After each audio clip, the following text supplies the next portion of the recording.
அனைவருக்கும் வணக்கம். நான் உங்கள் புவனேஸ்வரன். இன்னைக்கு இந்த வீடியோவில் break out and retest trading strategy பற்றி பார்க்க போகிறோம். அது மட்டும் இல்லாமல் அந்த ஸ்ட்ராட்டஜிக்கு பின்னாடி இருக்கிற அந்த சீக்ரெட் என்ன அப்படிங்கிறதையும் நம்ம இந்த வீடியோவில் பார்க்க போகிறோம். வாங்க வீடியோக்குள்ளே போகலாம்.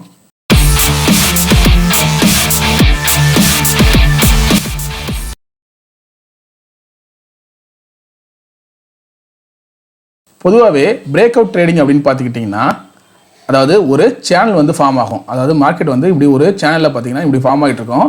ஒன்று இந்த சேனலை பிரேக் அவுட் பண்ணி மேலே போகும், அப்படி இல்லைன்னா இந்த சேனலை பிரேக் டவுன் பண்ணி கீழே போகும். ஸோ இது மாதிரி மேலே போணுச்சு அப்படின்னா மார்க்கெட் வந்து லாங் போக போகுதுன்னு அதுக்கு தகுந்த மாதிரி ஒரு ட்ரேடிங்கும், இதை பிரேக் டவுன் பண்ணி மார்க்கெட் கீழே போணுச்சு அப்படின்னா ஷார்ட் போகிறதுக்கான ஒரு ட்ரேடிங்கும் பார்த்தீங்கன்னா எடுப்போம். இது வந்து பொதுவாக என்ன சொல்லுவாங்க அப்படின்னா பிரேக் அவுட் ட்ரேடிங் அப்படின்னு சொல்லுவாங்க. இது வந்து ஒரு சேனல் கிட்ட மட்டும் இல்லை, சப்போஸ் ஒரு சப்போர்ட் இருக்குது, இந்த இடத்துல வந்து ஒரு சப்போர்ட் இருக்குது அப்படின்னா அந்த சப்போர்ட்டில் மார்க்கெட் ஒவ்வொரு முறையும் இப்படி டச் பண்ணிட்டு மேலே கீழே போயிட்டு வந்துட்டு அந்த சப்போர்ட்டை ஸ்ட்ராங்காக பிரேக் பண்ணி கீழே வந்துச்சு அப்படின்னா இதுக்கப்புறம் பார்த்தீங்கன்னா மார்க்கெட் கீழே வரும், ஸோ ஷார்ட் போகலாம் அப்படின்னும்.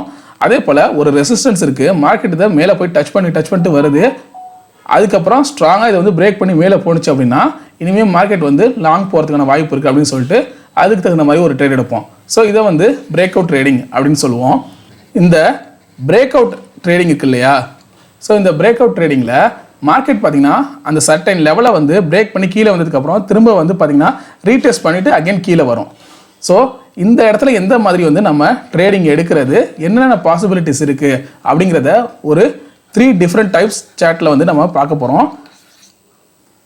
இதில் ஃபஸ்ட்டு சார்ட் பார்த்தீங்கன்னா மார்க்கெட் வந்து ஸோ இந்த லெவல் பாருங்கள், இது வந்து நல்ல ஒரு ஸ்ட்ராங் ரெசிஸ்டன்ஸாக ஆக்ட் ஆகுது. ஓகேவா, இந்த லைன் வந்து ஸ்ட்ராங் ரெசிஸ்டன்ஸாக ஆக்ட் ஆகுது. இந்த பாயிண்ட்டு, அதுக்கப்புறம் இந்த பாயிண்ட், தென் இந்த பாயிண்ட்டு. ஸோ இந்த இடத்துல பார்த்தீங்கன்னா மார்க்கெட் வந்து பிரேக் அவுட் ஆகுது, அதாவது இந்த இடத்துல வந்து பிரேக் அவுட் ஆகி மேலே போகுது மார்க்கெட்டு. அதுக்கப்புறம் பார்த்தீங்கன்னா இந்த லெவலை வந்து திரும்ப ரீடெஸ்ட் பண்ணுது. பிரேக் அவுட் ஆன மார்க்கெட்டு திரும்ப இந்த லெவலை, அதாவது நம்ம ஆல்ரெடி இந்த ரெசிஸ்டன்ஸாக இருந்துச்சு இல்லையா, ஒரு ரெசிஸ்டன்ஸ் வந்து பிரேக் ஆகி மேலே போயிடுச்சு அப்படின்னா அதுக்கப்புறம் இந்த பாயிண்ட் வந்து சப்போர்ட்டாக ஆக்ட் ஆகும். ஸோ இந்த இடத்த ரீடெஸ்ட் பண்ணும்போது சில பேர் இங்கே வந்து ட்ரேட் எடுப்பாங்க. நல்லா புரிஞ்சுக்கோங்க, மார்க்கெட் வந்து இங்கே பிரேக் அவுட் ஆனதும் இந்த இடத்துல வந்து ஒரு சிலர் வந்து ட்ரேடில் வந்து என்ட்ரி ஆவாங்க, அது ஒரு ரகம். இந்த இடத்துல வந்து என்ட்ரி ஆவாங்க, அது ஒரு சில பேர் என்ன பண்ணுவாங்கன்னா மார்க்கெட் வந்து திரும்ப இந்த லெவலை வந்து ரீடெஸ்ட் பண்ணட்டும், இங்கே வந்து இந்த இடத்துக்கிட்ட மார்க்கெட் வந்து நான் வந்து ட்ரேடிங்கில் என்ட்ரி ஆகிறேன், ஸோ இந்த இடத்துக்கிட்ட ஒரு சிலர் வந்து வெயிட் பண்ணி ட்ரேடில் என்டர் ஆவாங்க. இது வந்து பிரேக் அவுட் அண்டு ரீடெஸ்ட் ட்ரேடிங்னு சொல்லுவாங்க. அதாவது அந்த லெவலை வந்து மார்க்கெட் திரும்ப வந்து ரீடெஸ்ட் பண்ணிவிட்டு அகைன் மேலே போகுது. இப்போது இதுக்கு பின்னாடி இருக்கிற சீக்ரெட் என்ன அப்படின்னு பார்த்தோன்னா, மார்க்கெட் பாருங்கள், ஸோ இதுக்கு முன்னாடி ரெசிஸ்டன்ஸாக இருந்துச்சு, ஒன்ஸ் இந்த லெவலை வந்து பிரேக் பண்ணி மேலே போயிடுச்சு. அப்போ என்ன பண்ணுவாங்கன்னா இந்த இடத்துக்கிட்ட வந்து ஸோ இது வந்து மோஸ்ட்லி ரெசிஸ்டன்ஸாக இருக்கலாம் அப்படின்னு சொல்லிட்டு இந்த லெவலில் ஒரு சிலர் என்ன பண்ணுவாங்க அப்படின்னா அவங்களோட ப்ராஃபிட்டை வந்து புக் பண்ணிவிடுவாங்க. சரியா, ப்ராஃபிட் புக்கிங் நடக்கும். உடனே மார்க்கெட் வந்து கீழே இறங்க ஆரம்பிக்கும். மார்க்கெட் கீழே இறங்கினோன்னே ஆல்ரெடி இந்த லெவலில் உடச்சிருச்சு இல்லையா, ஏற்கனவே இந்த ரெசிஸ்டன்ஸை உடச்சி தான் மார்க்கெட் வந்து மேலே போயிருக்கு. அப்படிங்கிறப்போ இந்த லெவல் இனிமேல் வந்து சப்போர்ட்டாக ஆக்ட் ஆகிறதுக்கான வாய்ப்பு இருக்குது அப்படின்னு சொல்லிட்டு இந்த இடத்துல என்ன பண்ணுவோம், மார்க்கெட் கரெக்டாக இந்த இடத்துக்கிட்ட வந்ததும் இங்கே நிறைய பையர்ஸ் வந்து என்ன பண்ணிடுவாங்கன்னா உள்ளார பூந்துருவாங்க. அதாவது நிறைய லாங் ட்ரேடர்ஸ், மார்க்கெட் மேலே போகணும்னு நினைக்கிறவங்க பையர்ஸ் வந்து உள்ள போயிடுவாங்க. செல்லர்ஸ் என்ன பண்ணுவாங்கன்னா அவங்களோட ப்ராஃபிட்டை இந்த இடத்துல புக் பண்ணிடுவாங்க. திரும்ப பையர்ஸ் அக்ரெசிவாக பை பண்ணுறதுனால மார்க்கெட் வந்து நல்ல ஒரு மூவ்மெண்ட் கொடுக்கும். ஸோ இதுதான் பார்த்தீங்கன்னா இதுக்கு பின்னாடி நடக்கிறது. இதே மாதிரி மார்க்கெட் வந்து பிரேக் டவுன் ஆகி கீழே போயிடுச்சு அப்படின்னா அது எப்படி இருக்கணும், இன்னொரு சார்ட் பார்ப்போம். ஸோ இந்த சார்ட் பாருங்கள், மார்க்கெட் இந்த லெவல் பார்த்தீங்கன்னா நல்ல ஒரு சப்போர்ட்டாக ஆக்ட் ஆகிட்டு இருக்கு. ஸோ இந்த இடத்துல வந்து மார்க்கெட் வந்து பிரேக் டவுன் ஆகுது. சரியா, இந்த இடத்துல மார்க்கெட் வந்து பிரேக் டவுன் ஆகுது. அதுக்கப்புறம் பாருங்கள் நல்லா மார்க்கெட் கீழே வந்து அகைன் அந்த லெவலை வந்து ரீடெஸ்ட் பண்ணுறதுக்காக மேலே போகுது. தென் இந்த இடத்துல வந்து நிறைய பேர் என்ன பண்ணுவாங்கன்னா இந்த ஆல்ரெடி சப்போர்ட்டாக இருந்த லைன், சரியா, ஏற்கனவே இந்த லைன் வந்து நல்ல ஒரு ஸ்ட்ராங் சப்போர்ட்டாக இந்த லைனை வந்து மார்க்கெட் பிரேக் பண்ணி கீழே வந்துருச்சுன்னா இனிமேல் இந்த லைன் வந்து என்னவா மாறிடும், ரெசிஸ்டன்ஸாக மாறிடும். ஸோ இந்த லெவல் வந்து ரெசிஸ்டன்ஸாக மாறினதுக்கு அப்புறம் இந்த திரும்ப வந்து மார்க்கெட் அந்த லெவலை டச் பண்ணுறப்போ இங்கே என்ன பண்ணுவாங்கன்னா பையர்லாம் பார்த்தீங்கன்னா ப்ராஃபிட் புக் பண்ண ஆரம்பிச்சிடுவாங்க. திரும்ப வந்து செல்லர் வந்து கண்ட்ரோலில் எடுத்துக்குவாங்க. அகெயின் பார்த்தீங்கன்னா மார்க்கெட் வந்து ஃபால் ஆகும். ஸோ இது வந்து break out and retest method அப்படின்னு சொல்லுவாங்க. ஆனால் இது வந்து ஒரு டைப்பு. சரியா, இது வந்து முதல் டைப்பு. மார்க்கெட் வந்து ஒரு லெவலை உடைச்சிட்டு மேலே போகுது அப்படின்னா திரும்ப அந்த லெவலை வந்து ரீடெஸ்ட் பண்ணிவிட்டு அகைன் பார்த்தீங்கன்னா மேலே போகும். அப்படி இல்லை மார்க்கெட் ஒரு லெவலை உடச்சிட்டு கீழே வருது அப்படின்னா திரும்ப மேலே போய் டெஸ்ட் பண்ணிவிட்டு அகைன் கீழே வரும். சரியா, இது வந்து ஒரு டைப்பு. இன்னொரு டைப் பார்த்தீங்கன்னா மார்க்கெட் வந்து கரெக்டாக வந்து இந்த லெவலை உடச்சிட்டு இதை ரீடெஸ்ட் பண்ணுறதுக்கு கீழே வராது, half ஆஃப் த ப்ரைஸ் தான் வரும். அதுக்கப்புறம் பார்த்தீங்கன்னா உடனே பார்த்தீங்கன்னா அக்ரெசிவாக பை பண்ண ஆரம்பிச்சிருவாங்க. அந்த மாதிரி ஒரு சார்ட் வந்து இப்போ பார்க்கலாம். ஸோ இந்த இடத்துல பாருங்கள், மார்க்கெட் இந்த லைன் வந்து பார்த்தீங்கன்னா நல்ல ஒரு ரெசிஸ்டன்ஸாக ஆக்ட் ஆகிருக்கு. அகெயின் இந்த ரெசிஸ்டன்ஸை பிரேக் பண்ணுது.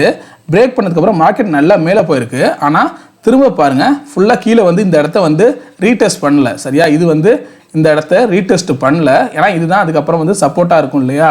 ஸோ இந்த இடத்த வந்து ரீடெஸ்ட் பண்ணல, பாதி லெவல்கிட்ட வரைக்கும் தான் வந்திருக்கு. அதுக்கப்புறம் அந்த ப்ரைஸ் பார்த்தீங்கன்னா உடனே நல்ல ஒரு மூமெண்ட்டு, சரியா, ரொம்ப அக்ரெசிவாக பை பண்ண ஆரம்பிச்சிட்டாங்க.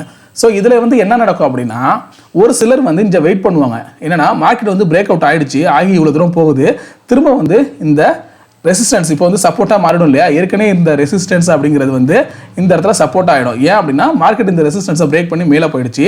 ஸோ மார்க்கெட் இவ்வளோ தூரம் போனதுக்கப்புறம் திரும்ப வந்து இந்த லெவலை வந்து டச் பண்ணும், அதாவது ரீடெஸ்ட் பண்ணணும்னு சொல்லிட்டு இந்த இடத்துக்கிட்ட வந்து ட்ரேட் எடுக்கிறதுக்கு என்ட்ரி ஆகிறதுக்காக நிறைய பேர் வெயிட் பண்ணிக்கிட்டு இருப்பாங்க. ஆனால் மார்க்கெட் ஒரு லெவலுக்கிட்ட வந்ததுக்கப்புறம் பார்த்தீங்கன்னா இன்னும் சிலர்னா இது வந்து கரெக்டான சப்போர்ட்டு, ஸோ இதுவே இதுக்கு வந்து நல்ல ப்ரைஸ், இதுக்கு கீழே மார்க்கெட் வந்து இறங்க வேணாம் அப்படின்னு சொல்லிட்டு நிறைய பேர் என்ன பண்ணுவாங்கன்னா இந்த லெவல்லே பார்த்தீங்கன்னா பை பண்ண ஆரம்பிச்சிடுவாங்க. ஸோ மார்க்கெட் வந்து நல்ல ஒரு அக்ரெசிவாக மேலே போயிடும். இதில் நீங்கள் புரிஞ்சிக்க வேண்டிய விஷயம் என்னன்னா, இப்போ ஒரு சப்போர்ட்டையும் ரெசிஸ்டன்ஸையும் மார்க்கெட் பிரேக் பண்ணுது அப்படின்னா அது கன்ஃபார்மாக ரீடெஸ்ட் பண்ணிட்டு தான் திரும்ப மேலே போகும். அப்படிங்கிறது வந்து 100% வந்து ஷுவர் அப்படிங்கிறது கிடையாது. சரியா, மார்க்கெட் வந்து அந்த லெவலை டெஸ்ட் பண்ணாமலே திரும்ப கூட மேலே போகலாம். இதை நீங்கள் நல்லா புரிஞ்சுக்கணும். எதுக்காக இந்த விஷயத்தை இப்போ நான் சொல்கிறேன் அப்படின்னா, நம்ம சப்ஸ்கிரைபர் ஒருத்தர் வந்து சொல்லியிருந்தாரு, நான் வந்து பிரேக் அவுட் ட்ரேடரு, அதாவது மார்க்கெட் வந்து எப்போதுமே நான் வந்து ட்ரேடிங் பண்ண மாட்டேன். ஒரு லெவல் எனக்குன்னு ஒரு லெவல் தெரியும், ஒரு சப்போர்ட்டையோ இல்லை ஒரு ரெசிஸ்டன்ஸையோ பிரேக் பண்ணுது மார்க்கெட் அப்படின்னா அந்த இடத்துல வந்து நான் ட்ரேட் எடுப்பேன். அதுவும் எப்போ ட்ரேட் எடுப்பேன்னா அந்த லெவலை பிரேக் பண்ணதுக்கப்புறம் திரும்ப வந்து அதை ரீடெஸ்ட் பண்ணும் இல்லையா, அந்த இடத்துல வந்து நான் ட்ரேடிங்கான ஆப்பர்ச்சுனிட்டி கிடைக்குதான்னு பார்ப்பேன். ஆனால் இப்போல்லாம் பார்த்தீங்கன்னா அதிகபட்சம் வந்து மார்க்கெட் வந்து பிரேக் அவுட் ஆனதுக்கப்புறம் அந்த லெவலை டெஸ்ட் பண்ணாமலே உடனே மார்க்கெட் வந்து மேலே போயிடுது, நான் வந்து என்டர் பண்ண முடியல அப்படின்னு சொல்கிறாங்க. ஸோ அவங்களுக்காக தான் இந்த வீடியோ போடணும்னு நினச்சோம். மார்க்கெட் பிரேக் அவுட் ஆகுது அப்படின்னா திரும்ப வந்து அதை ரீடெஸ்ட் பண்ணணும், 100% வந்து அதை ரீடெஸ்ட் பண்ணியே ஆகணும் அப்படிங்கிற கட்டாயம் கிடையாது. அதுக்கு முன்னாடியே கூட மார்க்கெட் வந்து நல்ல மூவ்மெண்ட் இருந்துச்சு அப்படின்னா உடனே கூட மேலே ஏறும். ஸோ இதுனாச்சும் 1/2% தான் ரீடெஸ்ட் கிட்ட வந்திருக்கு. ஆனால் ஒரு சில மார்க்கெட் பார்த்தீங்கன்னா பிரேக் அவுட் ஆகி ரீடெஸ்ட் கொஞ்சம் கூட இருக்காது, அப்படியே நல்ல மூவ்மெண்ட் போகும். அந்த மாதிரி ஒரு சார்ட் பார்ப்போம். ஸோ இந்த இடத்துல பாருங்கள், ஆல்ரெடி மார்க்கெட் வந்து இந்த லெவல் வந்து ரெசிஸ்டன்ஸாக ஆக்ட் ஆகிருக்கு. இந்த பாயிண்டில் இந்த லெவல் பார்த்தீங்கன்னா நல்ல மார்க்கெட் வந்து பிரேக் அவுட் ஆகி மேலே போயிருக்கு. இந்த ரெசிஸ்டன்ஸை பிரேக் அவுட் ஆகி மேலே போயிடுச்சு. இப்போ இந்த இடம் வந்து நமக்கு சப்போர்ட்டாக ஆக்ட் ஆகும். ஸோ இந்த இடத்துல ட்ரேட் எடுக்கிறவங்க சில பேர் இந்த இடத்துல ட்ரேட் எடுத்திருப்பாங்க. ஆனால் ஒரு சிலர் என்ன பண்ணுவாங்க அப்படின்னா, மார்க்கெட் கொஞ்சமாச்சும் ரீடெஸ்ட் ஆகுதா, இந்த பாயிண்ட் கிட்ட வருதா, இல்லை கொஞ்சமாச்சும் கீழே இறங்குனுச்சுன்னா அந்த இடத்துக்கிட்ட வந்து நம்ம என்ட்ரி பண்ணுறதுக்காக வெயிட் பண்ணலாம், மார்க்கெட்டில் என்ட்ரு ஆகிறதுக்கு வந்து வெயிட் பண்ணலாம் அப்படின்னு சொல்லிட்டு இங்கே வந்து வெயிட் பண்ணிகிட்டே இருப்பாங்க. ஆனால் மார்க்கெட் நல்லா பிரேக் அவுட் ஆகி நல்ல ஒரு அக்ரெசிவ் பை இருந்துச்சு அப்படின்னா தொடர்ந்து பார்த்தீங்கன்னா கண்டினியூவாக பார்த்தீங்கன்னா மார்க்கெட் வந்து மேலே போய்கிட்டே இருக்கும். எந்த இடத்துலையும் பார்த்தீங்கன்னா உங்களுக்கு ரீடெஸ்ட் பண்ணாது. மார்க்கெட் வந்து ரீடெஸ்ட் பண்ணும் அப்படின்னு சொல்லி நீங்கள் வெயிட் பண்ணிக்கிட்டே இருந்தீங்க அப்படின்னா நீங்கள் வெயிட் பண்ணிக்கிட்டே இருக்க வேண்டியதான். ஆனால் மார்க்கெட் பாட்டுக்கு நல்லா மேலே போய்கிட்டே இருக்கும். சரியா, இது வந்து மூணாவது சார்ட்டு. இப்போ 3 டைப் ஆஃப் சார்ட் பார்த்தாச்சு. ஒன்று வந்து மார்க்கெட் கீழே இறங்குனுச்சு அப்படின்னா ஒன்று ரீடெஸ்ட் பண்ணிட்டு அதுக்கப்புறம் கீழே இறங்கும். ரெண்டாவது மார்க்கெட் இதை உடச்சதுக்கப்புறம் 1/2% வந்து மேலே போகும். ஆனால் கரெக்டாக அந்த லெவலை வந்து ரீடெஸ்ட் பண்ணாமல் கீழே இறங்கிடும். இன்னும் ஒரு சில நேரத்தில் அப்படியே கீழே இறங்கும், அப்படின்னா அப்படியே மேலே போகும். ரீடெஸ்ட் பண்ணுறதுக்கான வாய்ப்பே கொடுக்காது. ஸோ 3 விதமான சார்ட்டையும் நம்ம பார்த்தாச்சு. இப்போது இதில் வந்து கரெக்டாக ட்ரேட் எடுக்கிறது எப்படி, இதில் வந்து நம்ம என்ன பண்ணலாம், என்ன பண்ணால் நம்ம 3 விதமான சார்ட்டையும் நல்லா ட்ரேட் எடுக்கலாம் அப்படின்னா, ஸோ இப்போ இந்த இடத்த பாருங்கள். ஒன்ஸ் மார்க்கெட் வந்து இங்கே பிரேக் அவுட் பண்ணிடுச்சு இல்லையா, இந்த இடத்துல பிரேக் அவுட் பண்ணதுமே எப்போதுமே சொல்கிறேன், மார்க்கெட் இந்த இடத்துல பிரேக் அவுட் பண்ணதுமே நீங்கள் என்ட்ரி ஆகிடுங்க.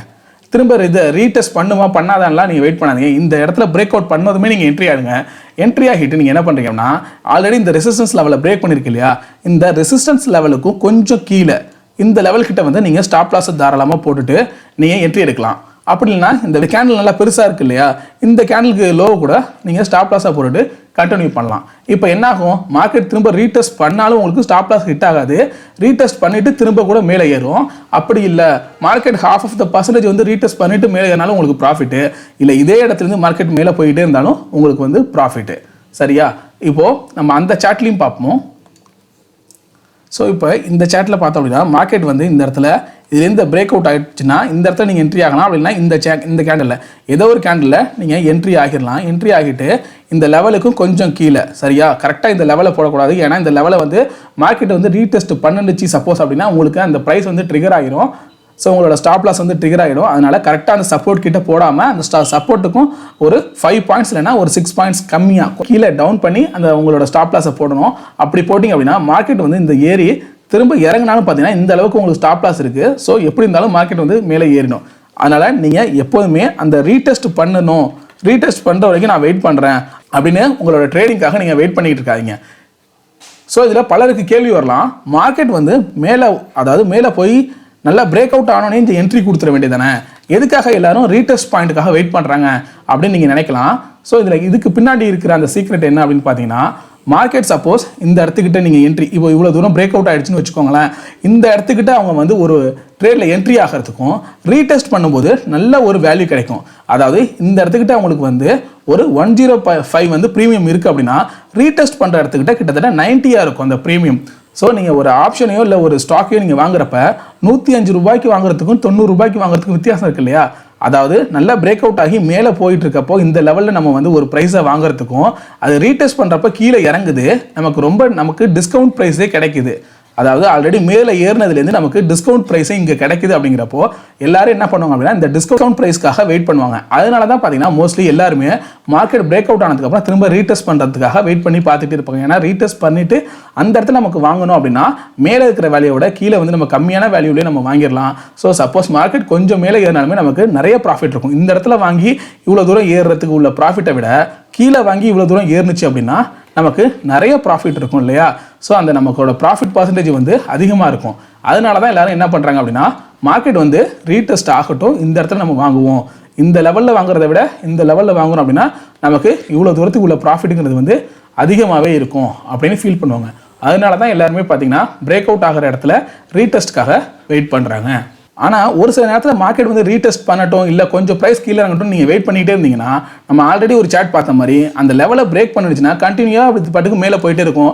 நீங்கள் ப்ரைஸை வந்து போட பார்த்தீங்கன்னா அந்த ப்ரைஸை விட ஜம்ப் ஆகி மார்க்கெட் அடுத்தடுத்த லெவலுக்கு போய்கிட்டே இருக்கும். ஸோ உங்களால் கரெக்டாக ஒரு லெவலை வந்து ப்ரெடிக்ட் பண்ண முடியாது, எந்த இடத்துல வந்து நம்ம ப்ரைஸ் போகிறது, லிமிட் ப்ரைஸ் போகிறதா இல்லை மார்க்கெட் ப்ரைஸில் உடனே வாங்கிடலாமா அப்படின்ட்டு. ஸோ இதுதான் பார்த்தீங்கன்னா அந்த பிரேக் அவுட் ஆகி அதுக்கப்புறம் ரீடெஸ்ட் பண்ணுற ட்ரேடிங்கான சீக்ரெட்டு. ஸோ இந்த வீடியோ உங்களுக்கு பிடிச்சிருக்குன்னு நினைக்கிறேன். இந்த வீடியோ உங்களுக்கு பிடிச்சிருந்துச்சுன்னா லைக் பண்ணுங்கள், உங்கள் ஃப்ரெண்ட்ஸ்க்கும் ஷேர் பண்ணுங்கள். உங்களுக்கு ஏதாவது சந்தேகங்கள் இருந்தால் கமெண்ட் பண்ணுங்கள், மறக்காமல் சப்ஸ்கிரைப் பண்ணுங்கள். தேங்க்யூ.